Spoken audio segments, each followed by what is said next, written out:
আসসালামু আলাইকুম। Hello viewers, কেমন আছেন সবাই? আশা করি অনেক ভালো। আরও একটি ছোট্ট ভিডিও নিয়ে চলে এসেছি। আশা করি আপনাদের ভিডিওটি ভালো লাগবে।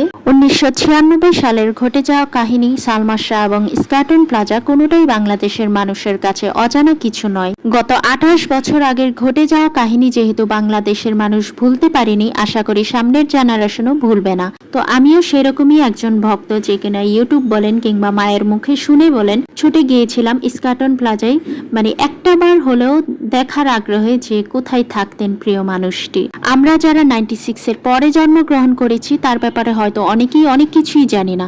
তো ইউটিউব বলেন, তার মুভি দেখে বলেন, যেভাবেই হোক আমরা তাকে চিনেছি এবং তার সম্বন্ধে অনেকেই হয়তো আমার মতো অনেক ভক্তরাই জানার চেষ্টা করেন।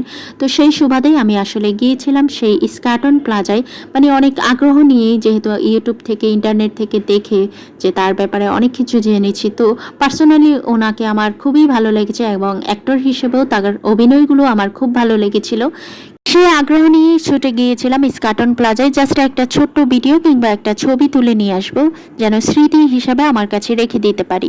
তো সেখানে গিয়ে জানতে পারি প্রথমে একটা বয়স্ক লোক বসেছিল কেয়ারটেকার হিসেবে গেটের কাছে, আপনারা নিশ্চয়ই দেখতে পাচ্ছেন। তো তিনি আসলে খুব ভালোভাবেই বলেছিলেন, আপনি বাইরে থেকে ভিডিও করেন, জাস্ট ভিতরে তো এখন আর যাওয়া যাবে না, রেস্ট্রিকশন আছে। তো সেভাবে আমি ওনার কথা অনুযায়ী আসলে বাইরে থেকে জাস্ট একটা ছোট্ট ভিডিও করার জন্য সামনের দিকে এগিয়ে গিয়েছিলাম। তো সামনের দিকে এগিয়ে গিয়ে দেখলাম আরো দুজন কেয়ারটেকার বসে আছে। তাদের মধ্যে একজন উঠে এসে আমাকে বললেন, কিসের ভিডিও করছেন, কেন করছেন? আমি তখন বললাম যে নায়ক সালমা শাহ এই অ্যাপার্টমেন্টে থাকতে, তাই ছোট্ট একটা ভিডিও ক্লিপ নিচ্ছি, আমি ভিতরে যাব না, কোনো সমস্যা নেই, বাইরে থেকে ভিডিও করেই চলে যাব। তো আমার কথা শেষ হওয়ার আগে কেয়ারটেকার মাঝখান দিয়ে বলা শুরু করলো, এখানে কোনো সালমা শাহ থাকে না, আর যে ছিল সে কবেই মরে ভূত হয়ে গেছে, তাকে নিয়ে এত বাড়াবাড়ি কিসে? এই কথাগুলো শুনে আমি কিছুক্ষণ থমকে দাঁড়িয়েছিলাম।